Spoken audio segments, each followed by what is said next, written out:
Hi, it's actually great interacting with you, looking at your lecture with our student and also your conversation with our professor, Mrs. Satyakiran Sastry. I think it's really enlightening for me. However, I would like to know more about your club and Okay. what its vision is and how maybe students like me or young entrepreneurs can be a part of your ecosystem. Amazing, Aisha. Thank you for that question.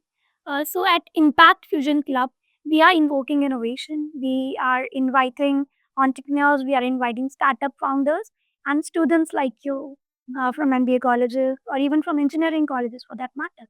Because we want to break that thinking of and stereotyping that after my graduation or my post graduation or after professional course, I have to go to a job. No, and then you wait for 10 years to be a leader also when you can do that in a year or so. So there are again pros and cons of both the things, but innovation is the only thing which is constant now, and it is the only thing which is by which we are going to rule the world.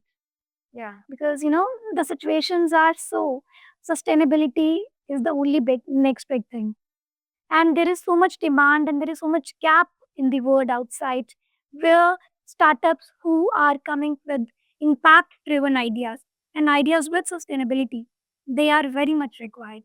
So definitely we at our club, we are making innovation hubs in different colleges where students collaborate, they do idea generation workshops, and they come up with beautiful ideas.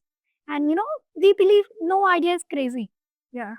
Have you ever thought, years back, that you think about an object and it's in front of your eyes in 5 minutes or 10 minutes? Not really. Really, right? And now it's happening.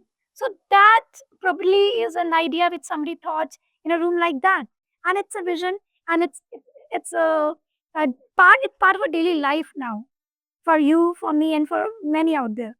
So that is why we're talking about Blinkit and startups like Zomato and Zepto. So you think about food and it's there. You think about the, pen, pencil, book, whatever, it's there. You're going to a party, you forget the gift, and it's there with you. Everything's readily That's available. convenience for you. That's convenience for you, which was built by somebody, an MBA student or some student who came up with an idea, or some individual who had this idea. Probably somebody would have called it crazy that time, but today it is part of a lifeline. It is a lifeline. I mean, I can't imagine without Zepto or a Blinkit. That's the last minute lifesaver. Yeah. That innovation became a necessity A today. necessity today. So yeah, that is how innovation are built, and that is how they become part of our life.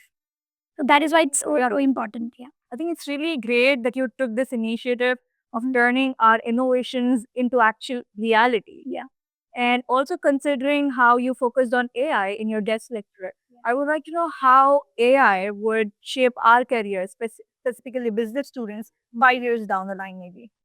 So, it's a very debatable topic. People are talking everywhere that AI would replace humans, AI would not replace humans. So, I think I would just say one thing, Aisha, for that.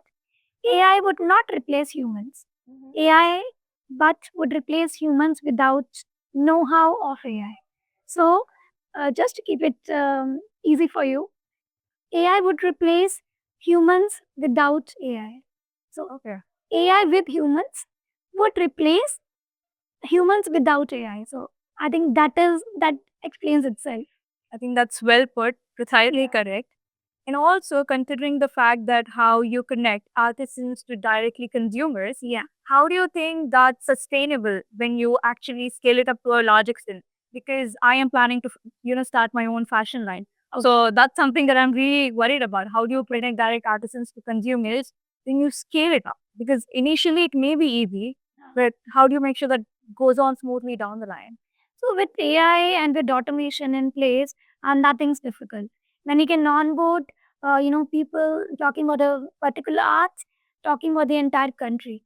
So AI automation does not really has a limit that these many people you can upload. It just at the back end you do the configuration for the data. That's it, and you have everything in place from the logistics to the stock they have in hand or the orders they have to be work on. And the financials they have to worry about, and the marketing they have to do. Everything is taken care by the automation. So you only thing you have to worry about is making sure that this heritage, these traditions, and this art is alive. That's the only worry you have to be worried about. Everything else, automation would take place, would take care. I think that's a great point of view Yeah. for looking at it. However, you focused on how automation is all taken care by AI. That Yeah. of course cuts down our costs and improves our Yeah. profits. But how do you make sure that students or young entrepreneurs who come up with innovative ideas make sure that there's both profitability and purpose being met? Making sure that there's money that we are making and also impact that we're creating. How do we balance this? Great.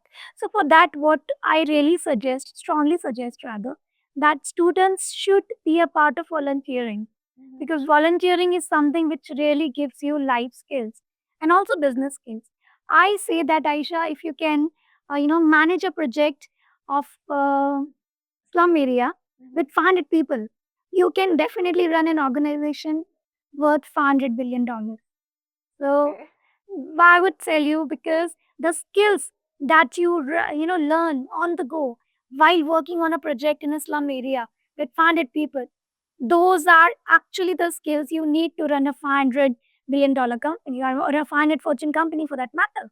Because humanity, inclusivity, and also the challenges which are very, very unpredictable. These are the same scenarios you get while working in a slum. You know, every minute you have some uncertainty. So I tell, not only slum for that matter, even remote areas, even places where there is so much debate even about the basic hygiene, the menstrual hygiene, because that is one of our biggest campaign we're working for at the Suhad Foundation. So a lot of volunteers who come with us and they work, they, I think in no span of 3 months to 6 months, they are a different person altogether. So if you be a part of such volunteering activities, purpose automatically becomes a part of your life. It is not something which you have to learn or inherit. It is something which you experience. And it's a responsibility. My name is Ubeshi. I say that I am trying to live up to my name by whatever I do. So for me, it is a responsibility, but you would say, okay, my name is not Ubeshi. Why do I do that? But today, CSR and social good is not an option. Yeah. That is the only way to go. So, I think that answers your question. Precisely, yes. And also looking at our conversation, I feel like there's a lot of experience that behind you, which is making you taste super strong in this dynamic world of business. Yeah. So is there any experience that changed you to a great extent? Any experience in your personal life or maybe professional life that changed your entire route? Uh, Experience, I would say, for me, was the time when I started the Sword Foundation. So I was always into philanthropy, and I was used to do from a IT company. Even when I was an employee, I used to be a part of all our philanthropic causes for IBM, even for Vodafone. But what shaped me more into starting a foundation full time, I think, was the motherhood. Oh, Because yeah, because when I became a mother, and after that only I started my foundation. So in fact, Suhad Foundation is on my son's name. His name is Suhad. So I think that was something which really ignited that passion for me.